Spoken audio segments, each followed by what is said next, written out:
Picture a man on a frozen hill, in his shirt sleeves, no coat, no blanket, while the cold outside is cruel enough to kill. The whole town below has called him mad. They laughed as he stacked his heavy stones, one by one, week after week, building something no one understood. A grave of rock, they said. A tomb. A monument to a fool's stubbornness. But now the killing dark has come down out of the high country. Now their proud cabins are bleeding warmth into the night. Their wood is running low. A child is burning with fever in a house that cannot hold its heat.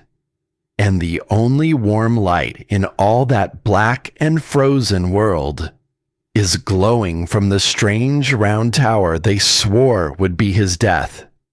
They thought he was crazy. They were about to learn how wrong they were. The wind came down from the high country that autumn like something with a memory. It moved through the little town in the valley, slipping under doors, finding the gaps in every wall, reminding the people who lived there what was coming. And the people understood. They knew the language of October. So they cut their logs, and they raised their timber frames, and they chinked the seams with mud and moss before the first snow could find them. All of them did this, all but one. On a bare rise of ground at the western edge of the settlement, a man was stacking stone. He was not young. 52 winters had settled into the lines of his face, into the broad, weathered hands that lifted each block as if it were a sleeping child. The stones were heavy, 40, 50 pounds apiece. He carried them one at a time from a wagon, set them down, stepped back, looked, and only then laid them into place. He worked slowly. He worked alone. And he did not explain himself to anyone. His name was Ewan McRae, and he had come to the valley with little more than a set of mason's tools and a way of speaking that turned heads. The soft, rolling music of a country far across the sea. The townsfolk did not know what to make of him. A widow named Eleanor Hale watched him from the road one gray afternoon, her shawl pulled tight against the cold. She did not laugh. The others laughed. They could not help it. "He's building a grain silo," one man said, leaning on the fence. "In October. The fool." "A monument," said another, "to his own stubbornness." They watched him lay a ring of stone into the frozen ground, deep, deeper than any chimney needed to go. They watched him pack gravel beneath it for the water to drain. They watched him measure and measure again, with the patience of a man who had all the time in the world. He did not. None of them did. But Ewan McRae had a secret, and the secret lived in the careful way he handled every stone, as though each one were a promise he intended to keep. The men of the town built with wood because their fathers had built with wood. Wood was warm to the touch. Wood was familiar. A log wall felt like safety. And there is a kind of comfort in doing the thing that everyone around you is doing, in never standing alone on the edge of a field while the whole town shakes its head behind you. Ewan knew that comfort. He had simply learned the hard way that comfort and survival are not always the same thing. The hardest lessons leave the deepest marks. By the time the others were fitting their window frames, he was still laying his foundation.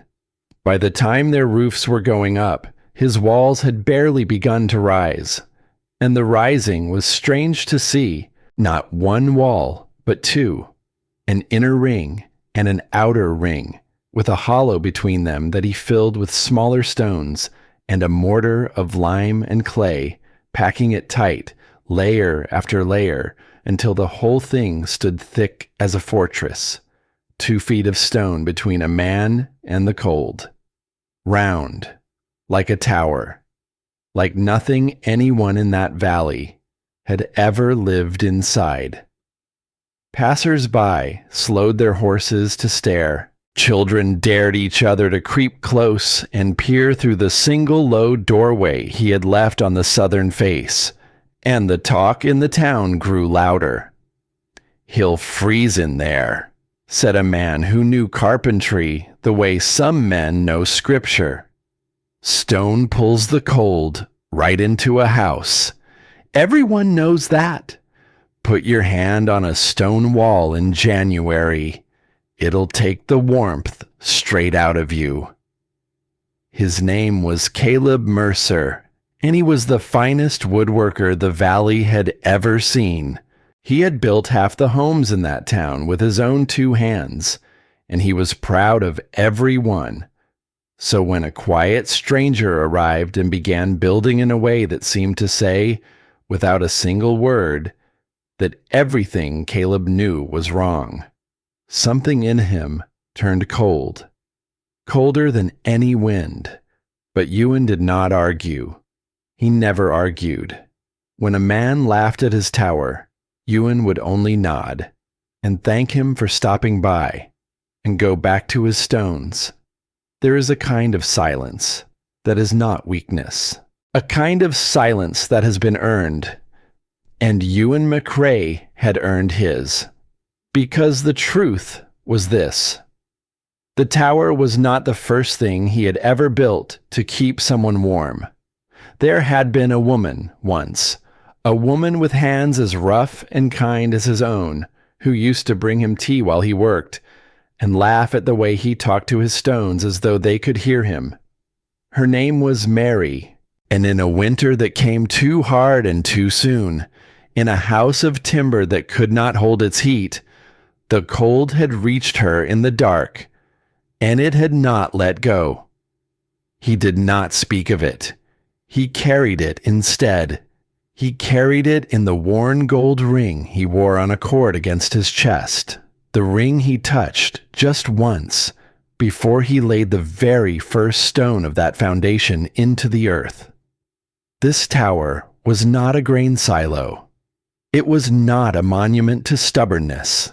It was a promise made to a grave he had left an ocean behind, that he would never again build a place that could not keep the people inside it alive.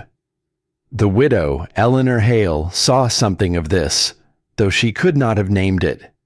She saw a man who did not flinch under the laughter. She saw the way he set each stone with a tenderness that the work did not require. And she, who knew what it was to be looked past, to be counted out, to be the one the town spoke about, rather than to, she felt something stir that she had thought was finished in her a long time ago. She said nothing, not yet. She only watched and wondered, while the snow held off and the tower climbed. The first flakes came in the early dark of a long evening, drifting down soft and slow, settling on the rooftops of the finished cabins, on the woodpiles stacked high against every wall. The town breathed easier. They were ready. Their walls were up. Their stoves were lit. Their cords of firewood rose like small mountains beside their doors. Let the winter come, they thought. Let it do its worst. And on the rise at the edge of town, a single figure worked on in the falling snow, fitting one more stone, and then one more. His breath rising in pale clouds, his hands never stopping. They thought his stone tower was crazy. They were certain of it. A man building a fortress of rock against a cold that even good timber could barely hold. It made no sense to anyone who watched, but the valley did not yet know what was coming for it. It did not know the kind of winter that was gathering in the high country, beyond the ridgelines, in the place where that wind was born. And it did not know that the strange, silent man on the hill, was the only one among them who was truly ready. The snow fell harder, the light failed, and somewhere out past the mountains, in the dark, something far colder than anyone in that little town had ever felt was beginning to make its way down. The snow that first night did not stay. By morning, it had melted into the mud, leaving the world brown and bare again, and the town let out a breath it had not known it was holding. A reprieve, a small mercy before the long dark. But Ewan McCrae did not rest in the reprieve. He worked through it. He worked as though he could hear something the others could not. A low warning carried on the wind, a thing that lived just beyond the edge of the ridgelines. And the tower rose, stone by stone, slow as the turning of a season. There was a rhythm to him now, a thing the watchers on the road began to notice even as they mocked him. Lift, set, step back, look, lift, set, step back, look. He never hurried, and somehow the not hurrying made the work go faster. It was the widow who came to him first. Eleanor Hale walked up the rise on a cold, bright afternoon with a covered tin in her hands, and her chin held a little too high, the way a woman holds her chin when she has decided to do a thing the whole town will talk about. She did not knock because there was no door yet to knock upon. She simply stood at the edge of his work and waited until he looked up. "You'll want something hot," she said. "A man can't lay stone on an empty stomach." It was not really a question. She set the tin on a flat rock and lifted the cloth, and the steam rose up between them. Tea, and beneath it, the warm, dark smell of bread. Ewan looked at the tin. Then he looked at her, and something crossed his face, something old and tender and quickly hidden, gone almost before it arrived. "You're kind," he said. 2 words, but the way he said them, slow and careful, as though kindness were a thing he had not expected to find in this place, made the widow's throat tighten in a way she did not understand.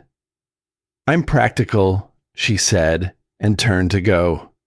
But she came back the next day, and the day after that, and it became a quiet thing between them, unspoken and unhurried.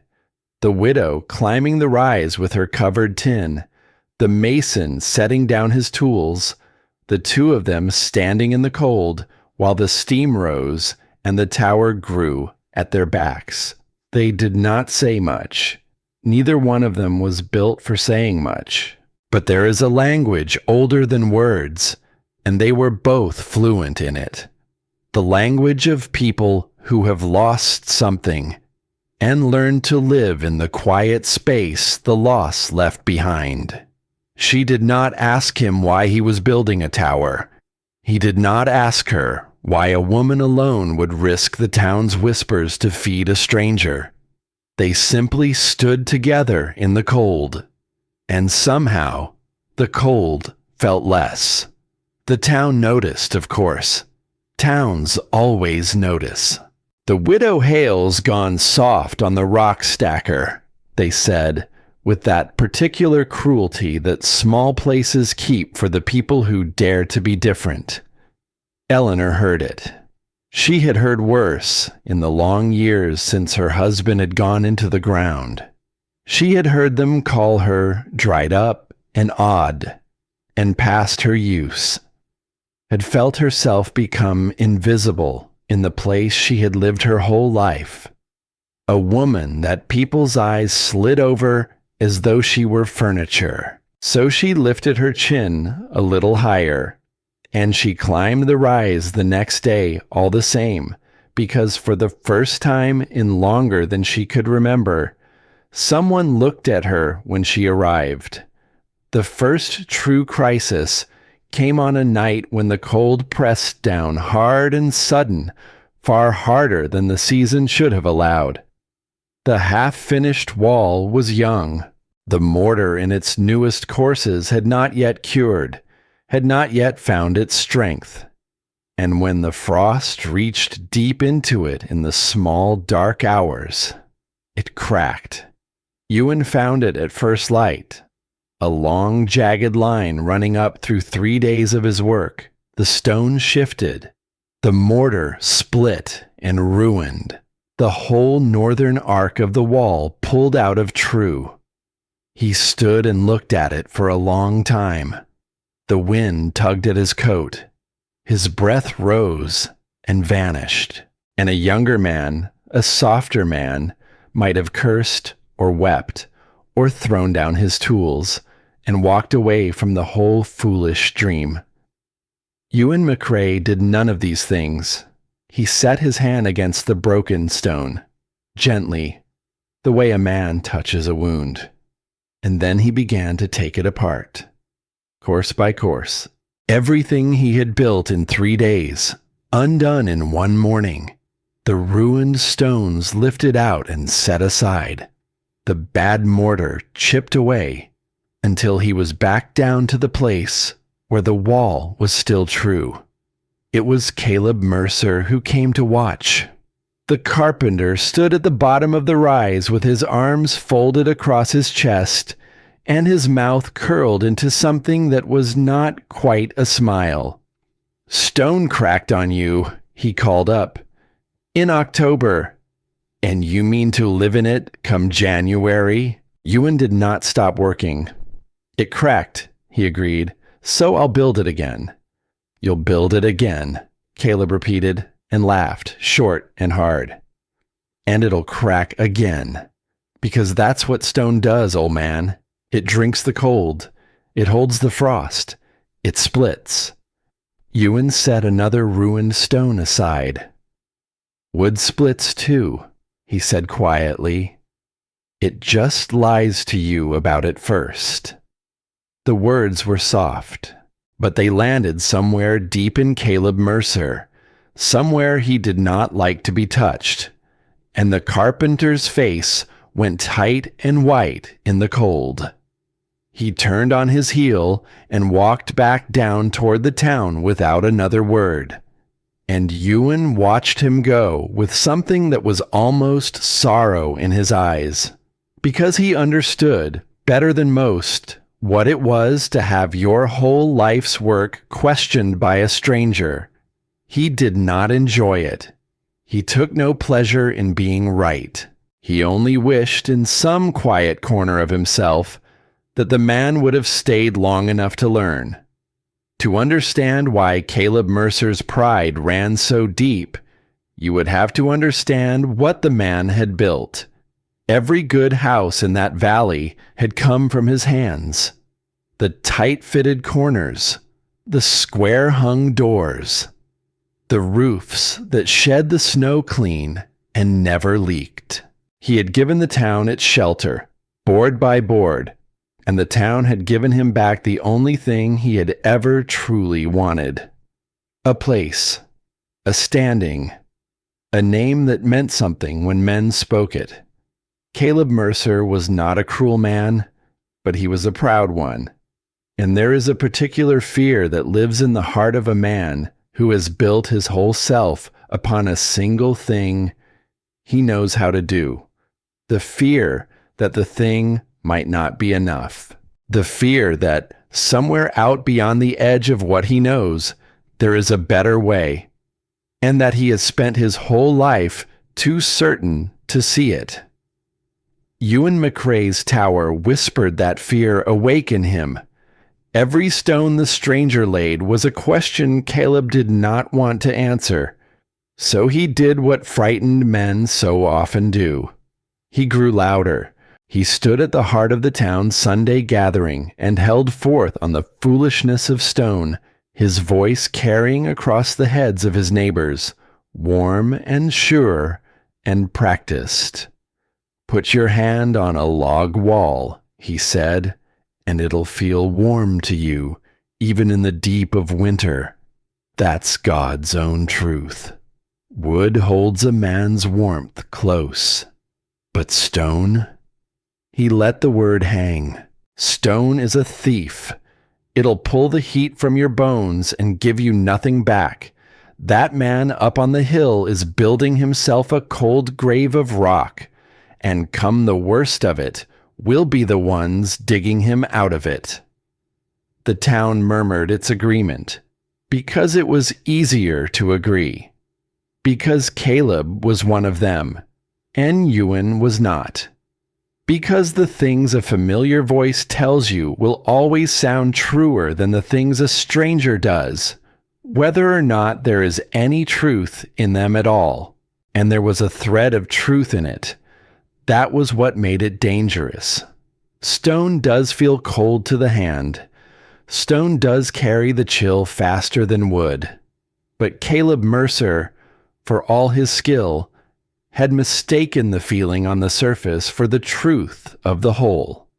He had never once thought about what lay inside the stone, about the slow, patient way a great mass of it could drink warmth in, and hold it, and give it back, long and steady, through the longest dark of any night. He thought about wood, because wood was what he knew. And a man can spend his whole life mistaking the thing he knows for the only thing there is.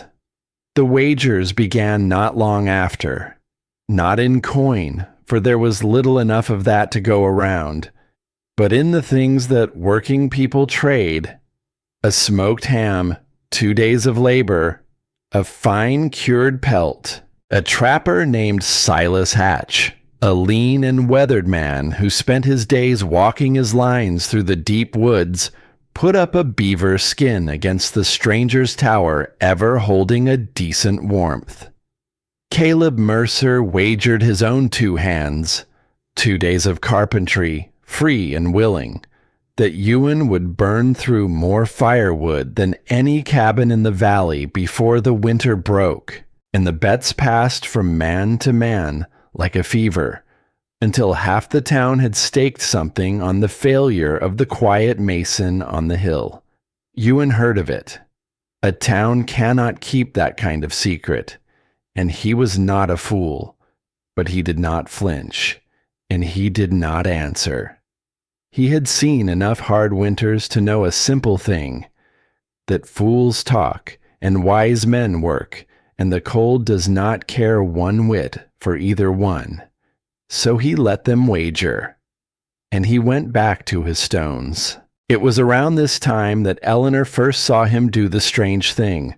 She came up the rise one afternoon with her tin, and found him not at the wall at all, but down by the half-frozen creek that ran along the foot of the hill. He was on his knees in the cold mud, gathering stones, not the heavy, square-cut sandstone he built his walls from, but smooth round river stones, dark and dense, each one about the size of a loaf of bread, worn round by years of water. He turned them in his hands, weighed them, set some aside, and threw others back. And the ones he kept, he carried up the hill and stacked in a careful pile near the place where the heart of the tower would be. "What are those for?" Eleanor asked. Ewan looked up at her, and a small smile touched the corner of his mouth. "An old trick," he said, "from the country I came from, where the winters have teeth."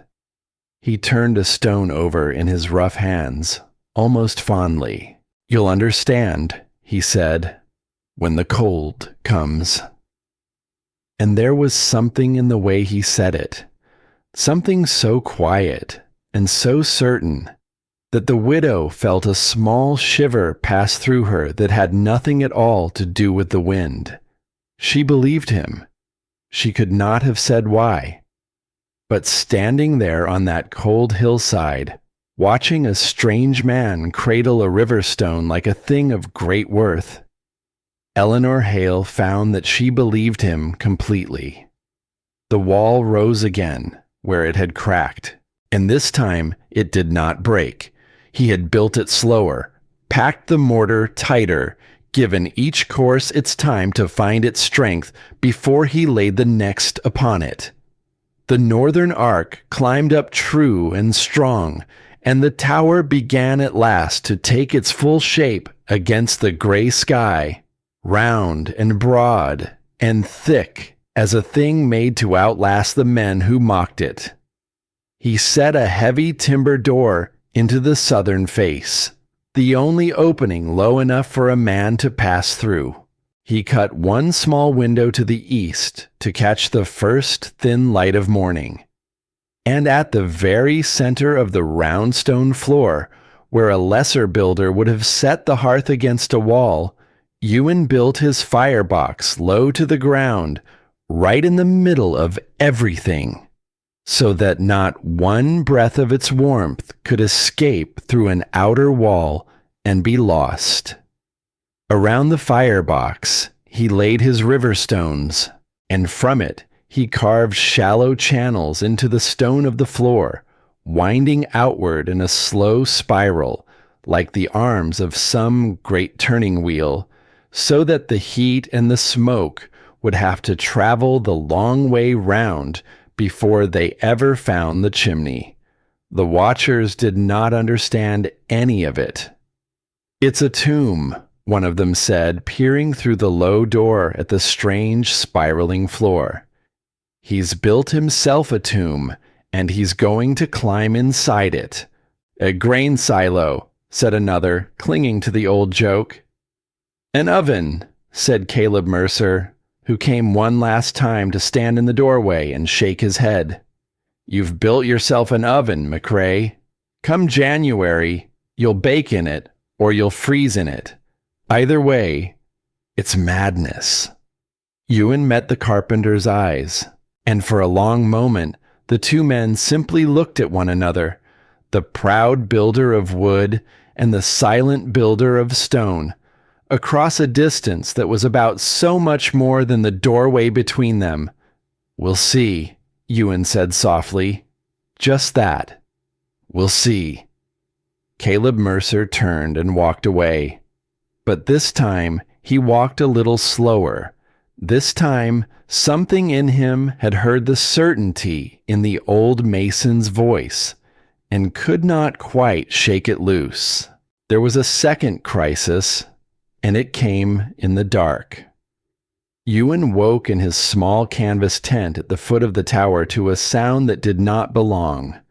A scrape, a grunt, the dull wooden knock of something being forced. He came out into the freezing night with a lantern held high, and he found his door hanging crooked on its hinges, the heavy timber splintered where someone had set a bar against it and heaved, and his scaffolding pulled down, the careful platform he used to lay the upper courses lying broken in the frozen mud. A long way off, down the dark slope toward the town, he caught the shapes of men moving away. He did not call out. He did not give chase. He simply stood there in the cold circle of his lantern light, looking at the ruin of his door. And the slow clouds of his own breath rose and vanished above him in the dark. Whoever they were, they had wanted him to know. This was not the work of the weather. This was the work of men who had wagered against him and grown afraid that they might lose. Eleanor found him at first light, kneeling by the broken scaffold, already setting it to rights. She saw the splintered door. She understood at once what it meant, and a hot, bright fury rose up in her, the kind of anger that comes to a person who has watched the world be cruel one too many times. "You know who did this," she said. "You must know. You should go to them. You should make them answer for it." Ewan lifted a fallen plank and laid it gently across the frame. "And what would that mend?" he asked. "It would mend nothing," she said. "But it isn't right. To let them do this and say nothing. It isn't right, Ewan. He paused at the sound of his own name in her mouth. It was the first time she had ever spoken it, and when he answered her, his voice was very low and very tired and very kind. There's no warmth in being right, he said. I learned that a long time ago, in a colder place than this. A man can be right and still lose everything that ever mattered to him. He looked up at her then. I didn't come here to win an argument, he said. I came here to build something that keeps people alive through the winter. That's all. The rest of it, the talk, the wagers, the broken doors, it's just noise. And the cold is coming whether they believe in me or not. Eleanor stood very still. She had spent her whole life among men who needed to be right, who measured themselves by whether they had won. And here was a man who had simply set the question down, the way you set down a stone that is too heavy to carry, and turned back to the only work that mattered. Something shifted in her in that moment, something she would not have words for until much later. She knelt down beside him in the cold mud, and without a word, she picked up the other end of the broken plank and helped him lift it back into place. Word of the broken door went through the town, and a curious thing happened, a thing that small places do not always do, but sometimes when you least expect it, surprise you by doing. Some of them grew ashamed. A young man named Josiah Wren, who had a wife and a small son, and a cabin he could barely keep warm, came up the rise the next morning with his hat in his hands. I didn't have a part in it, he said. I want you to know that. And whoever did, it was wrong. My father always said a man's work is his own, and no one's got the right to tear it down. He looked up at the tower, at its great round shape against the morning sky. I don't understand what you're building, he said honestly, but I don't reckon a man works this hard at something foolish. So if you need a hand setting that scaffold right, I've got two. Ewan looked at the young man for a long moment, at his thin coat, at his honest, worried face, at the calluses on his offered hands. You've a family, Ewan said, a wife, a child. A son, Josiah said. Toby. He's small yet. Something moved behind Ewan's eyes. Then go home and keep them warm, he said gently. Both of you. Through every cold night you're given. That's the only work that ever truly matters. But Josiah Wren stayed. He stayed and he worked all that long morning, and the two of them set the scaffolding right and rehung the splintered door. And when the widow came up the hill with her tin, there were 3 of them now standing in the cold instead of 2. 3 people on a lonely rise at the edge of a town that had laughed at all of them. A widow the town had counted out, a poor young father with a son to keep alive, and a silent stranger building a tower of stone against a winter no one yet understood. They did not know it then, but they were the first to stand on that hill and believe, even before they had any reason to, that the strange man and his strange tower might just be the thing that saved them all. Below them, in the town, the wood piles stood high and proud beside every door. The men of the valley had done everything their fathers had taught them to do. They were ready, they believed, for whatever the winter could bring. And far away, beyond the ridgelines, in the high silent country where the wind was born, the cold was gathering its strength. It was patient, it was old, and it was coming down to ask the little town a question that only one man among them had thought to answer. The tower was finished the week the real cold came. Ewan laid the last stone of the chimney on a morning when the sky had gone the color of old iron, and he stood back, and he looked at the thing he had made. It was not beautiful the way the town measured beauty.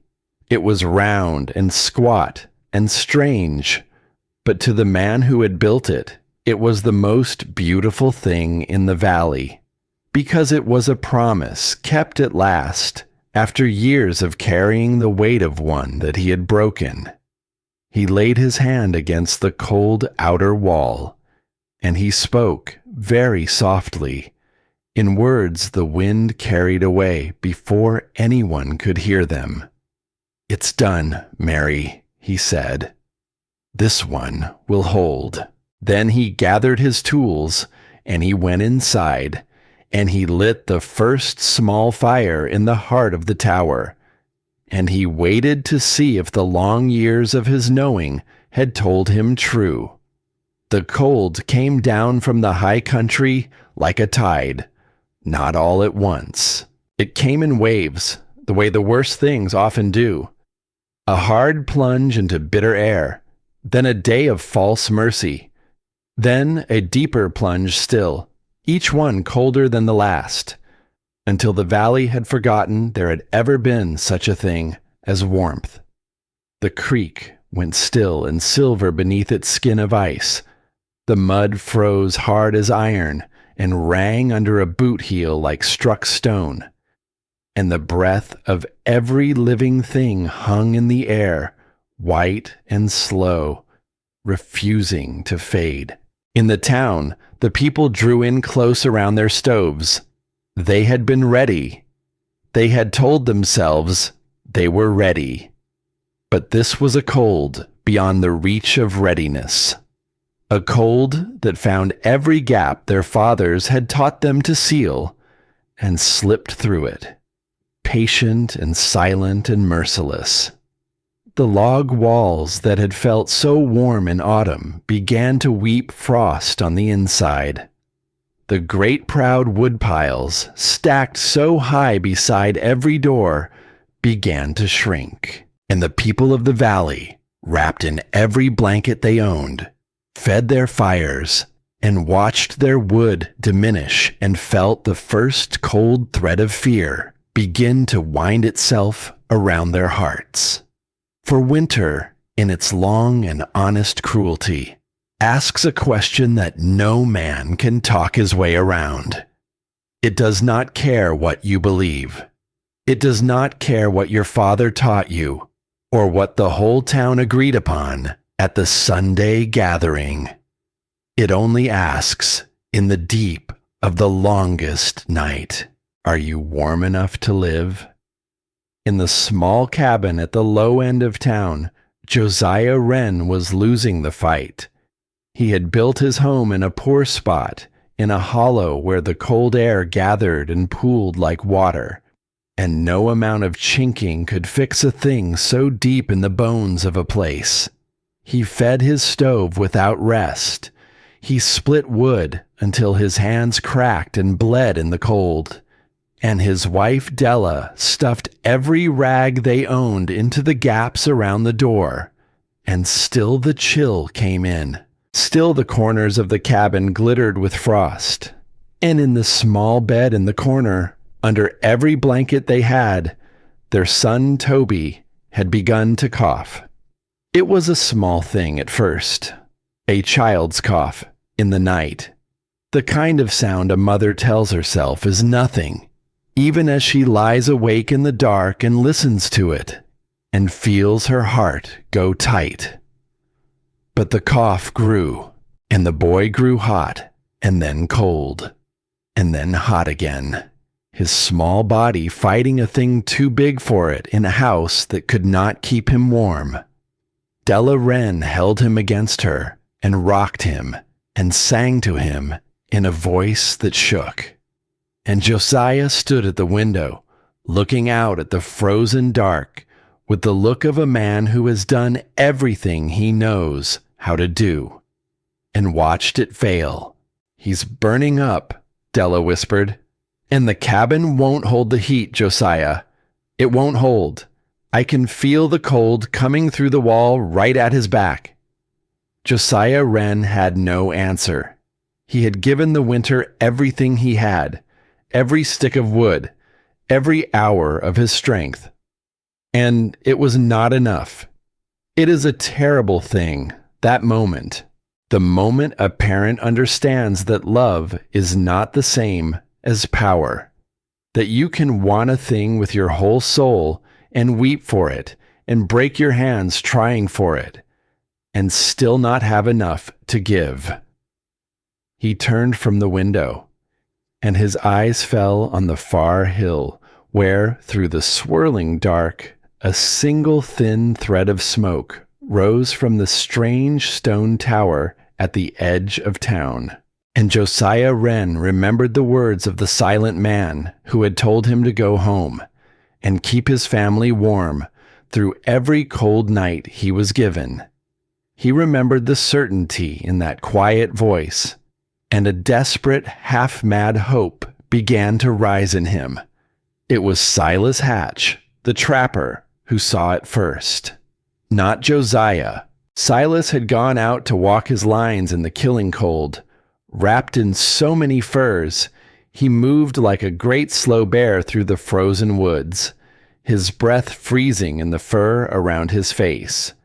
It was no weather for a sane man to be abroad in, but a trapper's lines do not check themselves, and Silas Hatch had wagered a good beaver pelt on a foolish stranger's failure, and a part of him, riding past the tower in the cruel dark, wanted to see that failure for himself.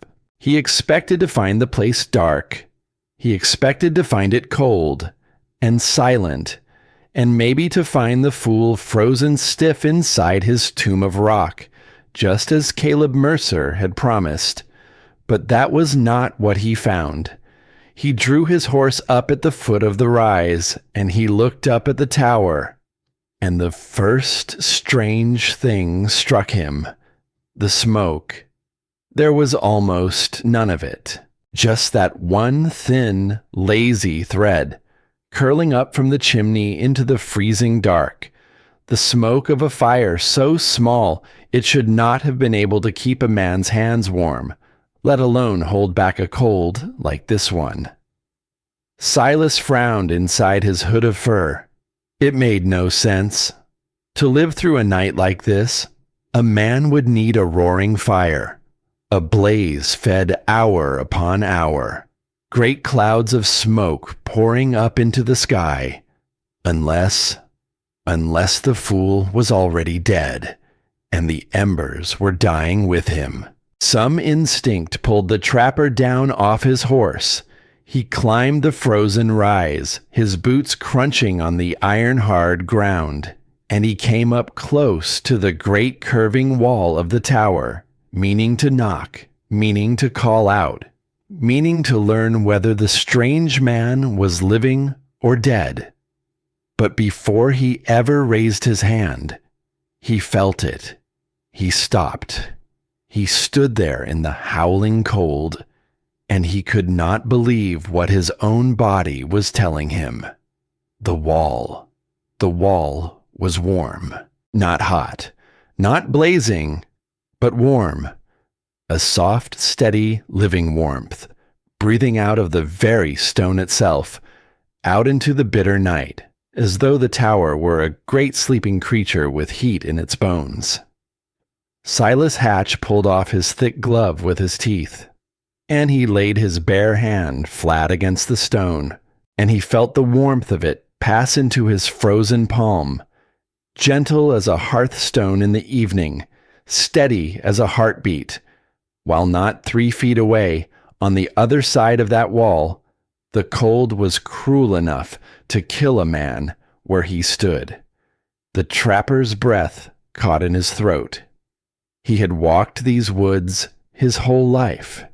He knew cold the way a sailor knows the sea, knew every kind and color of it, and he knew, beyond any doubt, that what he was feeling could not be. Stone was supposed to steal the heat. Caleb Mercer had said so. The whole town had said so. And yet, here was stone in the deepest cold of the winter, giving its warmth back out into the dark like a gift. With a shaking hand, Silas Hatch knocked upon the heavy timber door, and it swung open almost at once.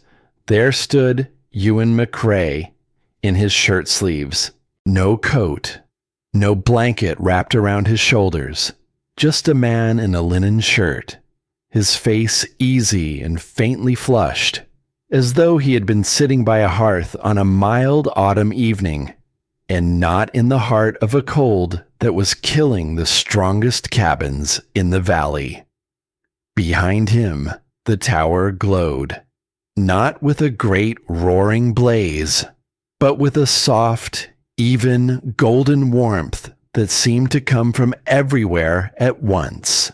From the walls, from the floor, from the very air. And there, at the center of it all, a small fire burned low and patient in the firebox, ringed by those smooth river stones.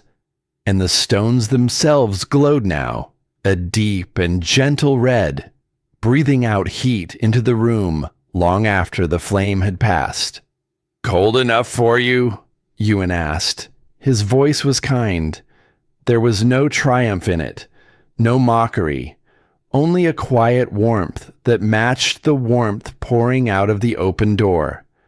Silas Hatch opened his mouth and found that he had no words at all. "Come in," Ewan said gently, stepping back, "before you let all the warmth out. Come in, man, and thaw your hands. I've tea on." And the trapper, who had come up the hill to witness a death, stepped instead into a warmth he could not explain, and let the door close softly behind him against the killing dark.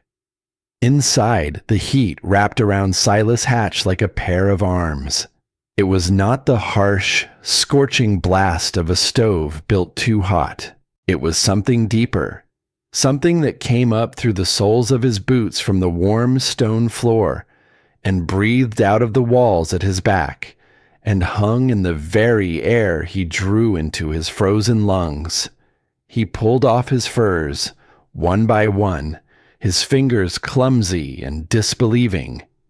He laid his bare hand against the inner wall and felt it warm beneath his palm, warm as a stone left out in the summer sun. "How?" was all he could manage. "How are you doing this? With that? A handful of sticks?" Ewan pressed a cup of hot tea into the trapper's shaking hands. "It isn't the fire," he said. "Not really. Any man can build a fire. The fire's the easy part." He nodded toward the glowing river stones, the thick walls, the spiraling channels in the floor. "It's the stone," he said. "The stone does the work. You build a fire, and the fire warms the stone, slow and patient, all through the day. And then, long after the fire's gone down to nothing, the stone gives it back, hour after hour, all through the night." He took a slow sip of his own tea. "My fire went small 2 hours past," he said, "and it'll be near out by midnight. But this room will hold its warmth till morning. The cold can hammer on these walls all it likes. There's 2 feet of stone between me and it, and stone remembers warmth. It holds on to it, long after a thing made of wood has let it all slip away." Silas Hatch stared at him, at the easy man in his shirt sleeves, at the gentle, glowing room, at the truth of it, which his own frozen body had carried him up that hill to feel, and the trapper, who had wagered a fine pelt against this very moment, felt the wager turn to ash inside him. "They're freezing," he said suddenly, "down in the town. The wrens. The little one's sick." Half the valley's burning through their wood twice as fast as they reckoned, and it's only going to get worse before it gets better. And here you are." He looked around the warm and golden room. "Here you are," he said again, softer. "Warm as a summer night, on a handful of sticks." Something changed in Ewan's face when the trapper said the child's name. A stillness came over him. "The Wren boy," he said. "He's sick?" "Burning up, last I heard," said Silas. "And that cabin of theirs sits in the worst cold hollow in the valley. Josiah's a good man, but he built in a bad spot, and there's no fixing it now. They're feeding that stove every minute, and it's still not enough." For a long moment, Ewan McCrae said nothing at all. He looked into the small patient fire at the heart of his tower, and the trapper, watching him, saw something move behind the mason's eyes, something old and deep and full of an old grief that he did not understand. Then Ewan set down his cup, and he reached for his coat. "Finish your tea," he said. "Get warm, then ride down and tell the others what you felt up here tonight. Tell them the truth of it. It's no magic. It's only stone, and what stone can do." He pulled the coat over his shoulders. "But tell them gently," he said. "There's no use in shaming them. A frightened man can't hear the truth through his own pride. You've to wait until the fear's bigger than the pride, and then maybe he'll listen." Silas frowned. "Where are you going? Out in that? It's death out there tonight, McCrae." Ewan paused at the door, and when he answered, his voice was very quiet and very certain.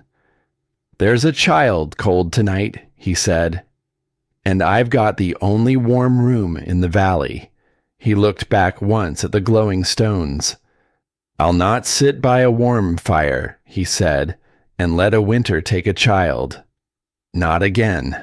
And then he was gone, out into the killing dark, the door swinging shut behind him on its repaired hinges, leaving the trapper alone in the impossible warmth with the words ringing in his ears.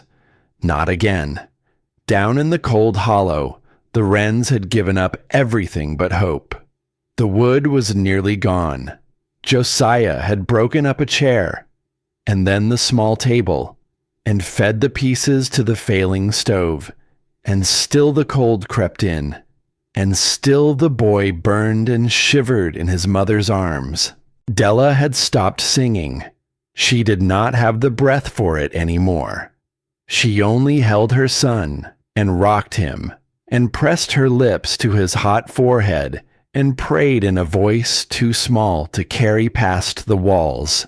Josiah stood at the door with his hand on the latch. He had made up his mind to do a desperate thing, to wrap the boy in every blanket they had and carry him out into the storm, up the long frozen rise, and pound on the door of a stranger's tower, and beg. It was madness. The cold could take them all on a journey like that. But staying was its own kind of death, slow and certain, and a father will choose the mad hope over the certain grief every time. He had his hand on the latch when the knock came. 3 slow, heavy knocks from the other side of the door. Josiah pulled it open, and there, against the swirling dark, stood Ewan McCrae. His shoulders were white with frost. His face was raw with the cold, and in his eyes was a look that Josiah Wren would remember for the rest of his life, a fierce and gentle thing, the look of a man who has come a long way through the dark for a reason that runs deeper than any words can hold. "The boy," Ewan said. "Where's the boy?" Della looked up from the corner, her face streaked, her son limp and burning in her arms. and Ewan crossed the freezing little room in 3 strides and knelt down before her and looked at the child with such tenderness that the young mother's tears came fresh. "He's so cold," she whispered, "and then so hot. And the cabin won't hold the warmth, sir. No matter what we do, it just lets it all out into the dark." Ewan laid the back of his rough hand against the boy's hot cheek, so gently, as though he were touching something holy. "This house can't save him," he said quietly, "through no fault of yours. You built where you could, and you did all that love could do. But there's no warmth here to hold, and the boy needs warmth that stays." He looked up at the desperate father, at the weeping mother. "There's a place that will hold it," he said. "Up the hill, warm as spring, this very minute, and it'll stay warm till the sun comes up and long past. Bundle him close. We'll carry him there, and we'll keep him warm, the 3 of us, all through the night, for as long as it takes." Della Wren looked at this strange man, this man the whole town had laughed at, kneeling in her freezing cabin with frost in his hair and his whole heart in his eyes. "Why?" she breathed. "Why would you come out in this for us? You don't even know us." And Ewan McCrae was quiet for a moment. Then he said a thing that she would carry with her always. "Because someone I loved went cold once," he said, very low, "in a house that couldn't hold the heat, and I wasn't able to save her." He gathered the boy gently into his own arms, blankets and all, and rose to his feet. "I built that tower so it would never happen again," he said. "Not to me, not to anyone. So let it do the thing I built it for. Let it keep your boy alive." And so they went out into the dark together, the father with an armful of blankets, the mother with her hands pressed to her mouth, and the silent stranger at the front of them, carrying the sick child against his chest, shielding the small burning body from the cold with his own, climbing the long frozen rise toward the one warm light in all that black and frozen world. The wind tore at them. The cold reached for them with both its hands. But Ewan McCrae did not falter, and he did not slow, and he held the boy close and whispered to him as he climbed, old words in the soft rolling tongue of a country far away, the kind of words a man murmurs to a frightened child to tell him he is not alone. And behind them, far down the slope, a light came on in another window, and then another. For Silas Hatch had ridden down into the town with frost in his beard and wonder in his voice, knocking on door after door, telling them all the same impossible thing. The tower was warm. The stranger had been right. And up on the hill that very night, the man they had mocked was carrying the Wren child out of the cold, while the whole town, at last, began to wake. They reached the tower. Ewan shouldered the heavy door open, and the warmth rolled out to meet them, golden and impossible, and Della Wren made a sound that was half a sob and half a prayer as she stumbled into it out of the killing dark. It was like stepping into another world. The cold fell away behind the closing door, and the warmth came up around them from every side, from the glowing stones, from the breathing walls, from the warm floor beneath their feet, gentle and even and alive. Ewan laid the boy down on the sleeping platform, close to the ring of warm river stones, and Della sank down beside him, and within moments, the violent shivering that had racked the small body began at last, to ease. The boy's breathing slowed. The terrible tightness went out of it. And the color, which had been so gray and so wrong, began to creep back into his small cheeks as the steady warmth of the stone did the thing that no fire in a leaking cabin had been able to do. Della Wren wept. She wept with the boneless relief of a mother who has stared into the dark and seen it begin, slowly, to let go of her child. Josiah stood over them with his hand shaking, looking at his son, and then at the warm and glowing room, and then at the silent man who had built it, and he could not find a single word that was big enough. "He'll do," Ewan said softly, laying another small stick on the patient fire. "The warmth will hold him now. The worst is past." He looked at the family huddled together in the golden light.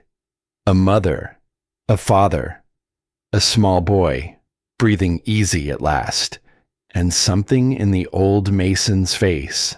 Some long-locked door, opened just the smallest crack.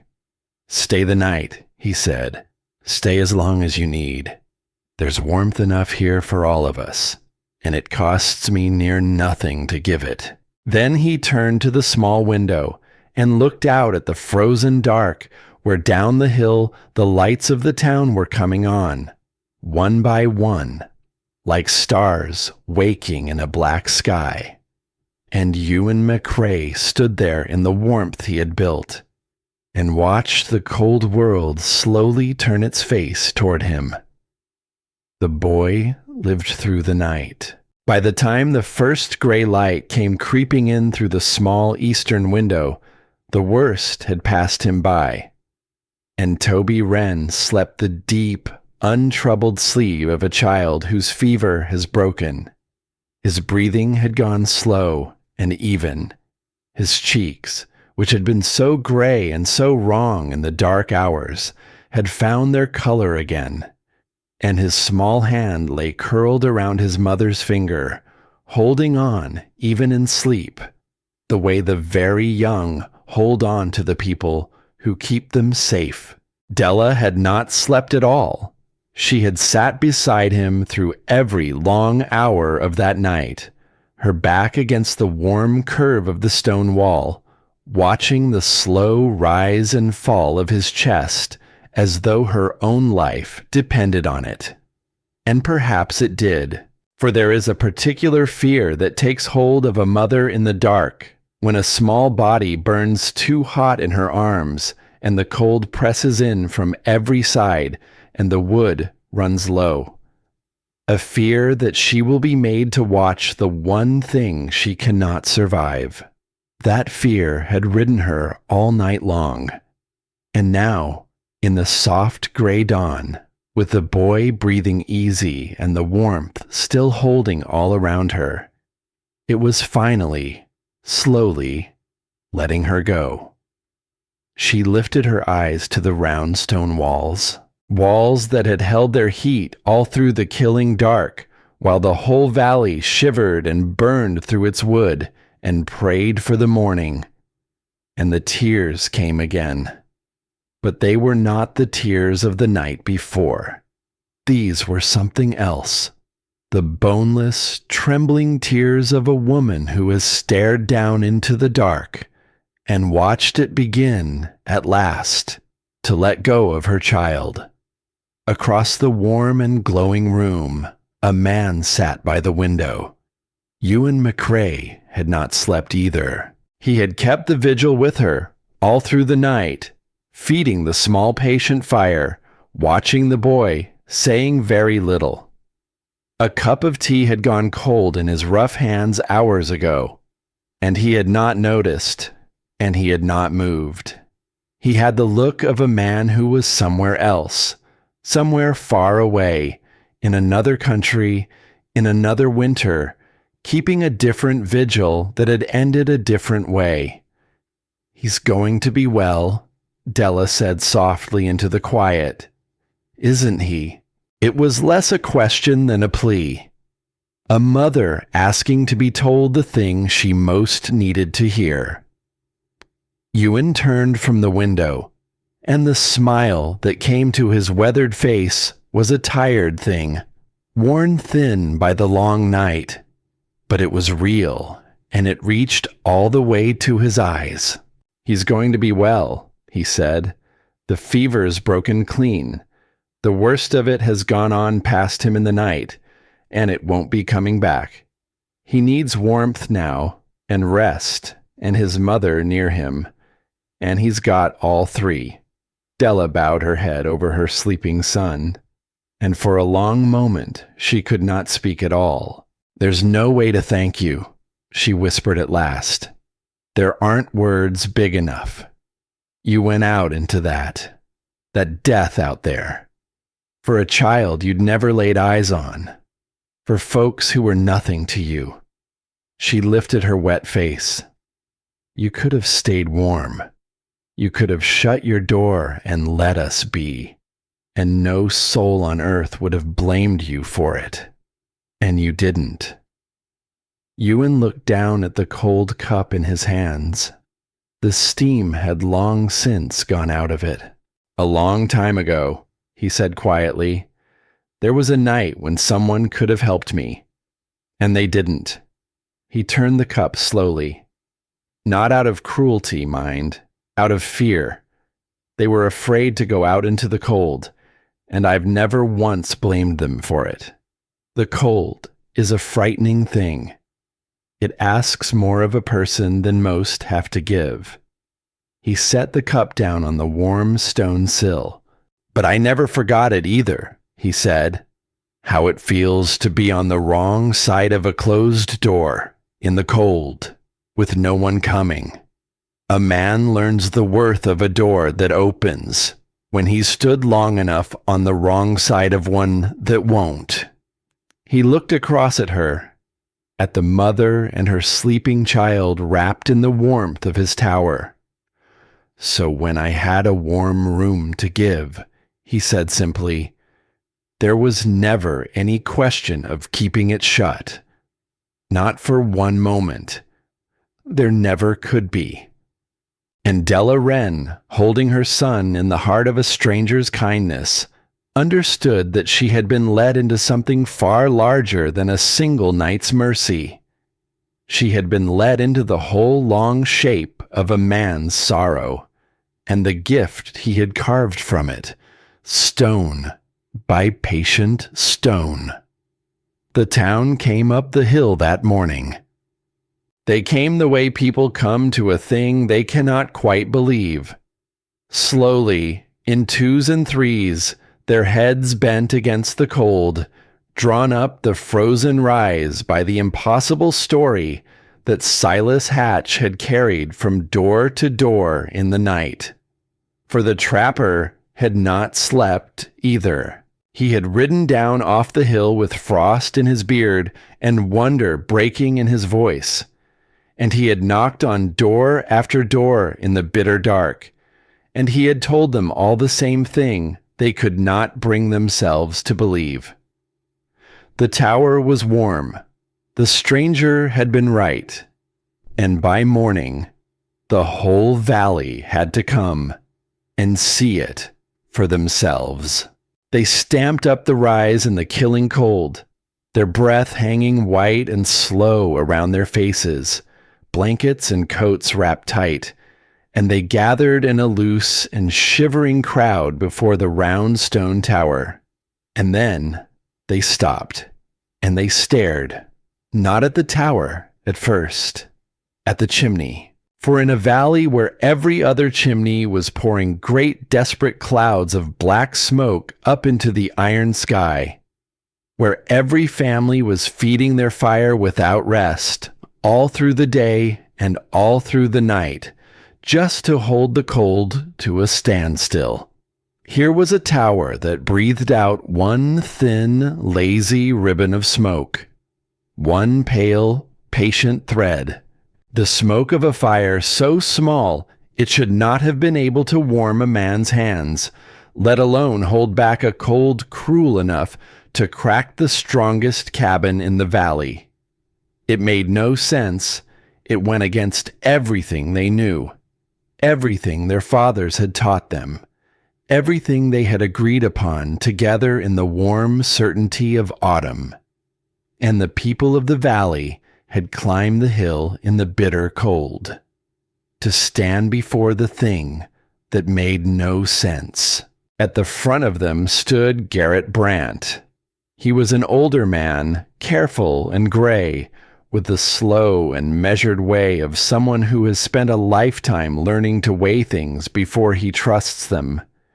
He was the nearest thing the town had to a keeper of its memory, the one folk came to when something needed setting down right, or measuring true, or remembering exactly as it was.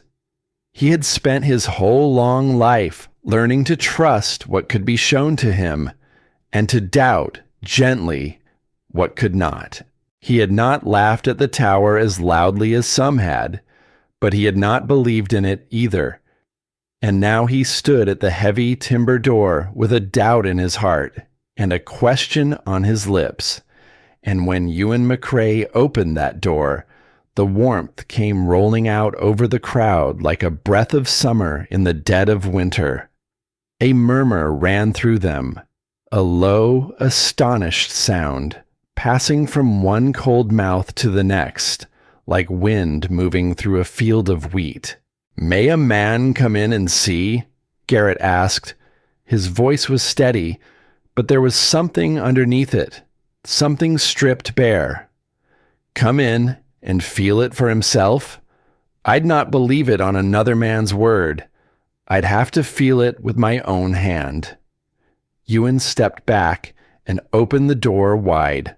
"Come in," he said. "All of you who'll fit through the door.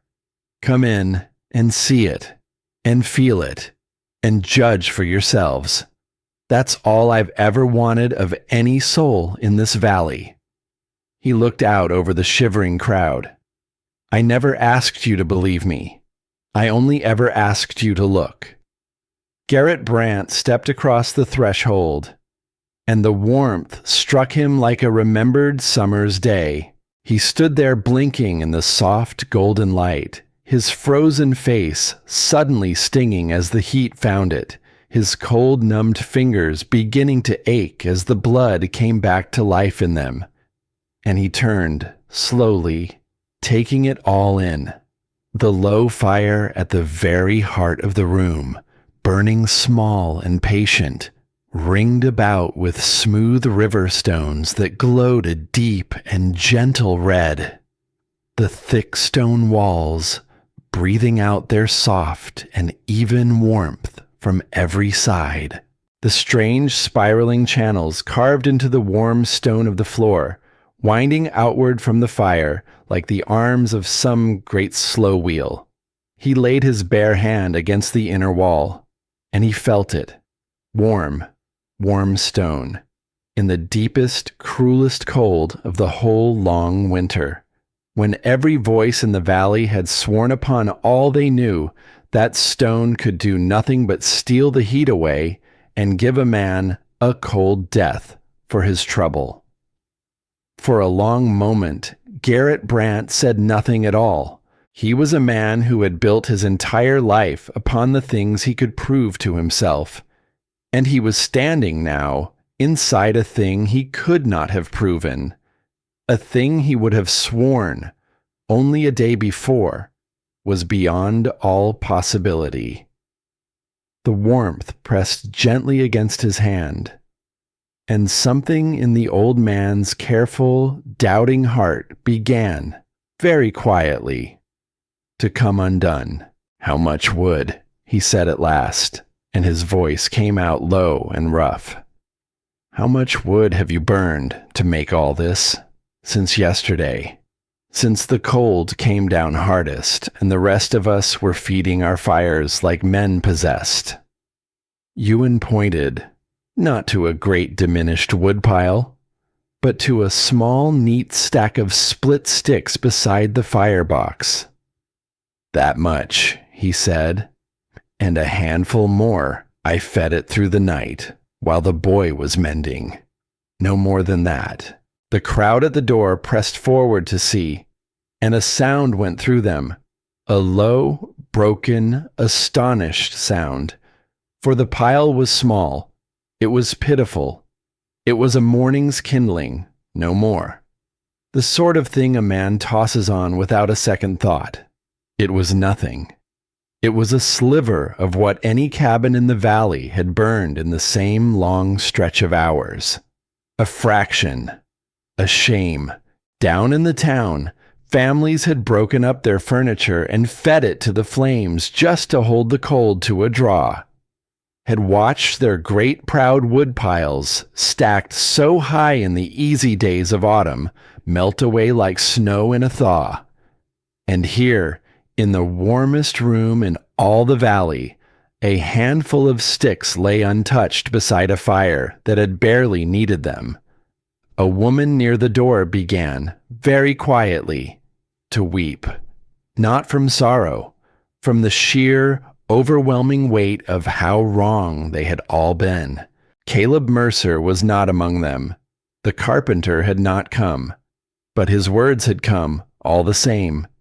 They had come up the hill in every doubting heart, carried in the cold like seeds of frost. Stone is a thief. Stone drinks the cold.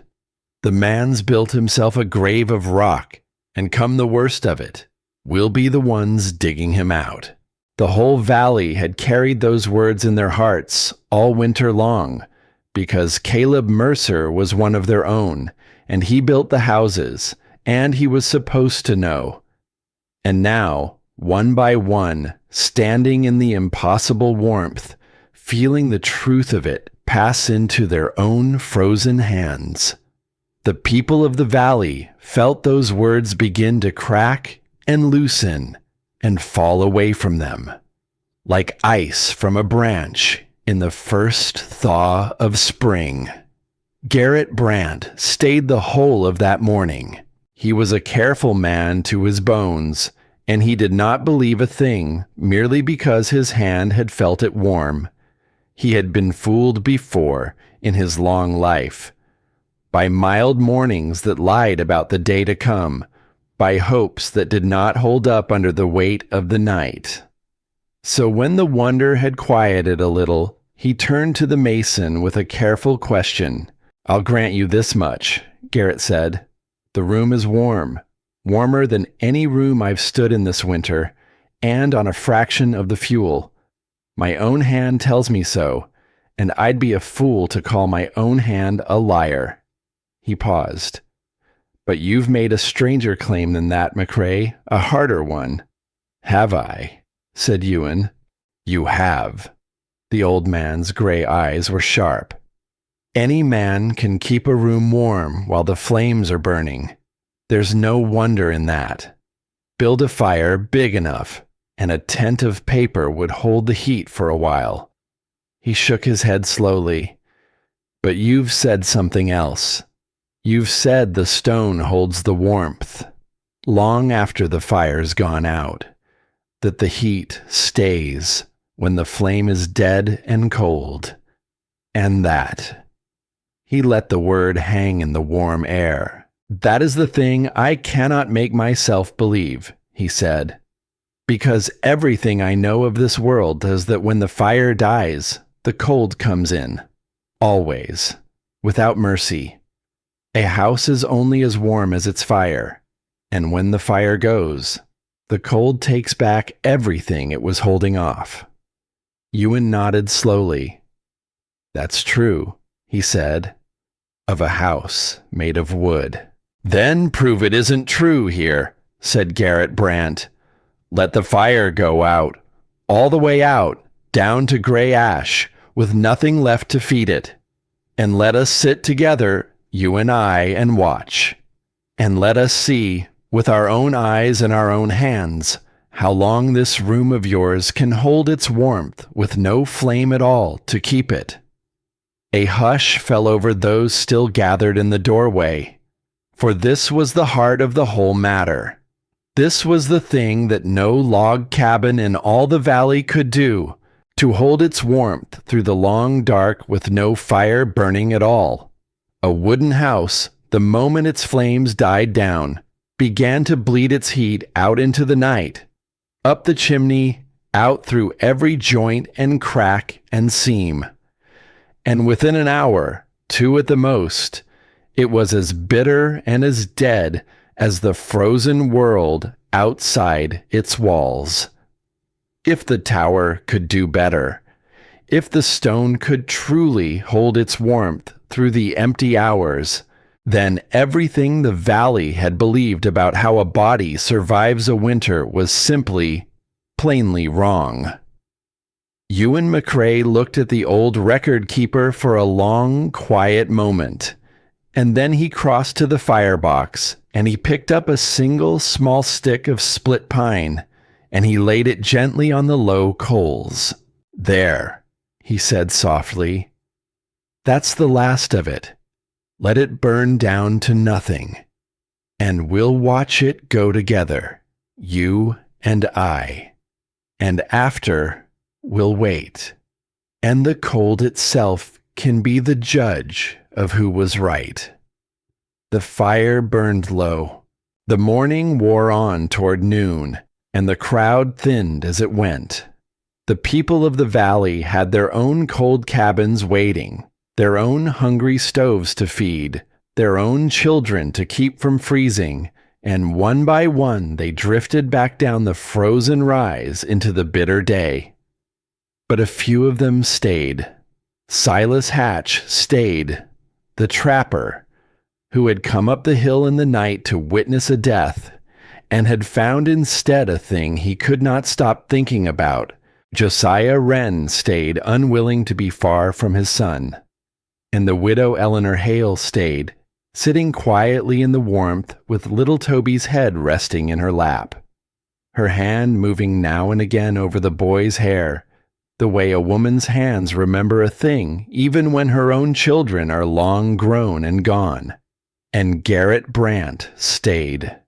He drew a stool up near the firebox, and he sat, and he watched the last small flame. He watched it flicker and waver and lean. He watched it sink down at last into the bed of glowing coals, and then the coals themselves began to darken and to dim, their deep red fading to dull orange, and then to ashen gray, and then to nothing at all. The fire was out. In any other house in the valley, that moment would have been the beginning of the end. The cold would have come pressing in at once, the warmth fleeing up and out, the room turning bitter within the hour.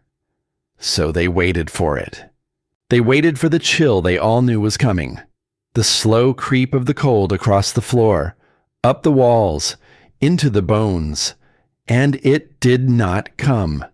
An hour passed. The fire was dead and gray and cold, and yet the room held its warmth, steady and even, as though somewhere out of sight the dead fire were still burning. Garrett Brant rose from his stool. He laid his bare hand flat against the stone floor. Warm? He laid it against the ring of river stones around the dead firebox. Warm. He laid it against the thick inner wall, and the wall was warm beneath his old palm. And the careful, doubting heart of the record keeper began, very slowly, to fill with a kind of wonder he had not felt since he was a boy. Another hour passed, and another. The pale light failed in the small eastern window, and the dark came down outside, and the cold out there grew cruel and patient and merciless. And still the room held its warmth. It sank away so slowly that a man could scarcely feel it leaving. A single breath cooler with each long hour, no more than that. The great mass of warmed stone giving back the heat it had drunk in all day, patient and steady and sure, hour after hour after hour, long after any flame had died. Garrett Brandt sat through all of it. He did not leave. He found that he could not leave. He sat in the warm and darkening room with his careful mind turning slowly over and over, and he watched a thing unfold before him that he would have staked his very life against the day before. A fire long dead and cold, and a room still warm, deep into the killing night. "It's holding," he murmured at last, more to himself than to anyone in the room. Hours now, hours with no fire at all, and it's still warm to the touch. He pressed his palm once more to the wall, as though he could not trust the last time he had done it. A cabin would be frozen through by now, frozen solid, the water pail iced over, the breath turning to frost in the air. And this room. He turned slowly in the dark, taking in the great curving walls that held the warmth like cupped hands. "This room is still warm," he said, very low. "It shouldn't be. Everything I have ever known says that it shouldn't be. And it is." Ewan McCrae watched the old man in the dimness, and there was no triumph in his face. None at all. Only a deep and settled quiet, the peace of a man who has finally, after long years, been allowed to show someone the truth he carried. "It's no trick, Garrett," he said gently. "I want you to understand that. There's no sleight of hand in it, no secret you can't see. It's only stone. You build a fire, and the fire warms the stone, slow and patient, all through the day. And the stone." He laid his own hand against the wall beside the old man's. "The stone doesn't forget," he said. "That's all it ever was, really. The stone holds the warmth in its heart, deep in, and it gives it back, long and slow, all through the night. Wood can't do that. Wood holds nothing. The moment its fire dies, it's got nothing left to give you, and the cold walks right in." He smiled faintly in the dark. "But stone remembers. You only have to know how to ask it." Garrett Brandt looked at him, and the old record keeper, who had spent his whole long life trusting only what could be set down and proven, said a thing that cost him more than the cold ever had. "I was wrong about you," he said. "We all were, every soul in this valley. We looked at a thing we'd never seen before, and we mistook it for foolishness, because it wasn't the foolishness we were used to." He shook his gray head slowly. "A man builds his whole life on what he's certain of," he said. "On the way his father did a thing, and his father before him. And then a stranger comes walking into the valley and builds something that proves all that certainty wrong. And it's a hard thing, McCrae. A hard, humbling thing. To stand in the ruins of what you were sure of." He drew himself up, and he looked the mason square in the eye. "But there's no honesty in a man who can't say it plain when he sees it," Garrett said. "So I'll say it plain.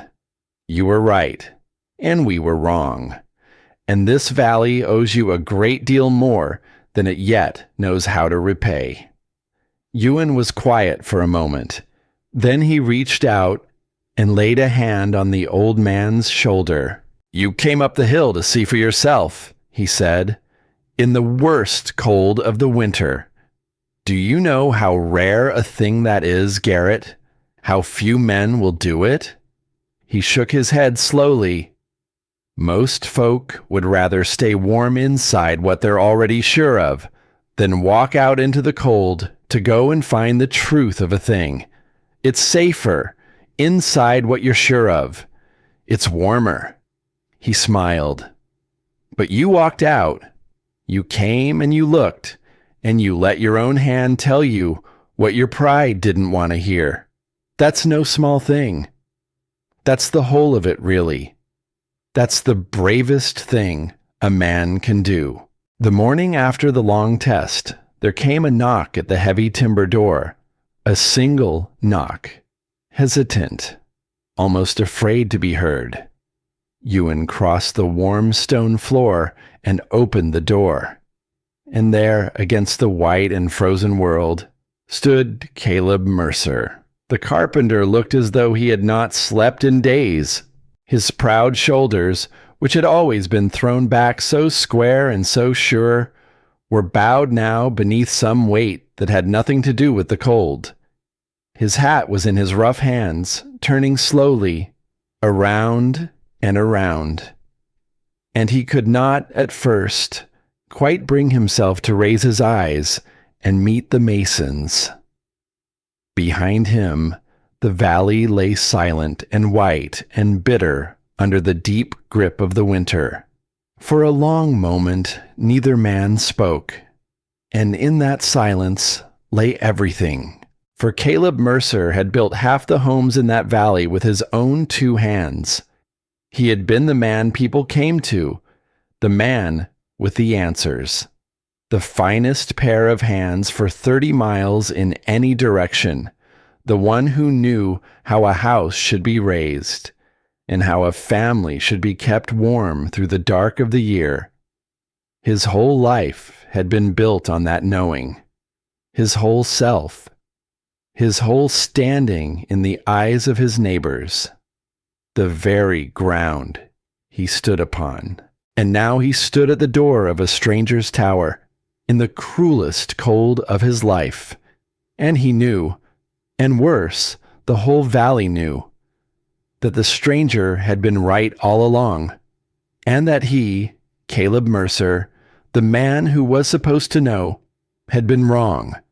It is one of the hardest things in all this world that a proud man can be asked to do, to walk in the cold to the door of the very one who proved him wrong, and to knock. They tell me, Caleb began, and his voice cracked clean in half, and he had to stop and swallow and start again. They tell me you kept this room warm half the night, with no fire at all, that the Brant fellow sat right here and watched you do it, and would swear to it on anything a man holds holy. He did, Ewan said quietly, and it did. It held till near morning. Caleb nodded. He turned his hat in his hands, around and around. A man searching for words that would not come, because the words he had to say went against the grain of everything he had ever been. I said hard things about you, he said at last, at the gathering, to anyone who'd stand still long enough to listen. I called you a fool.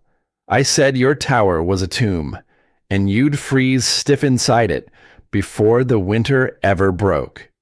He drew a ragged breath. And folk listened to me. They believed me.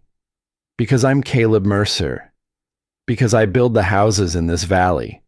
And I'm the one who's supposed to know how a man keeps warm.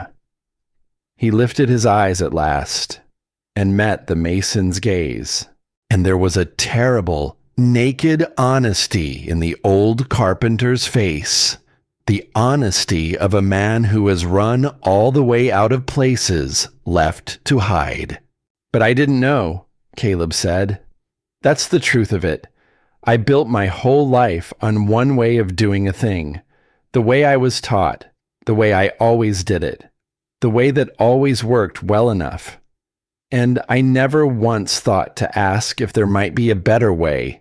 Not once. I was too sure. His voice dropped low. And being so sure, it made me cruel.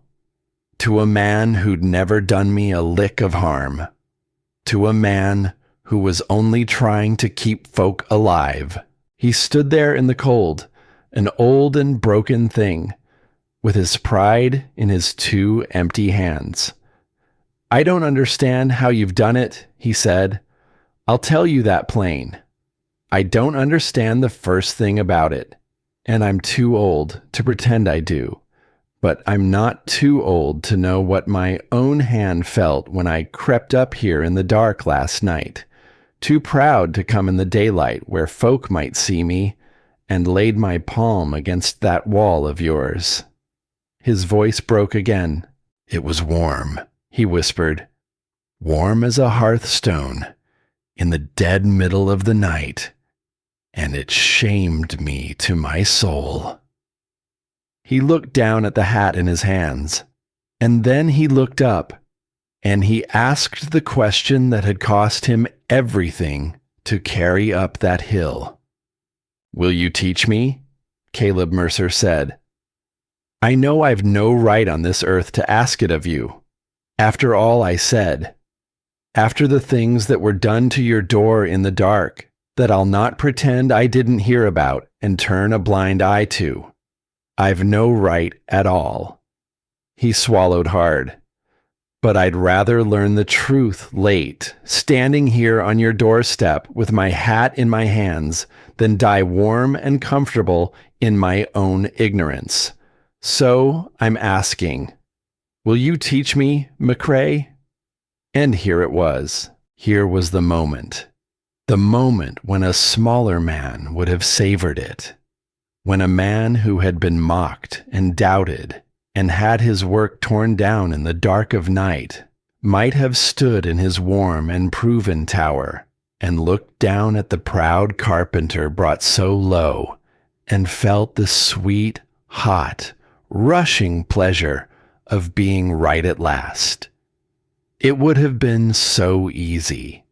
It would have been so human. But Ewan McCrae felt none of it. He looked at Caleb Mercer standing broken on his doorstep, and he did not see an enemy humbled, or a rival brought to his knees, or a debt about to be paid. He saw a fellow craftsman, a man who had given his whole long life to the same thing Ewan had given his to keeping people warm and safe and alive through the dark of the year. A man who, after a lifetime of being the one with the answers, was standing in the cold with his hat in his hands and asking, in the only way he knew how, to be allowed to do his life's work better. And Ewan understood that. Better, perhaps, than any other soul alive. Come in, Caleb, he said. Just that.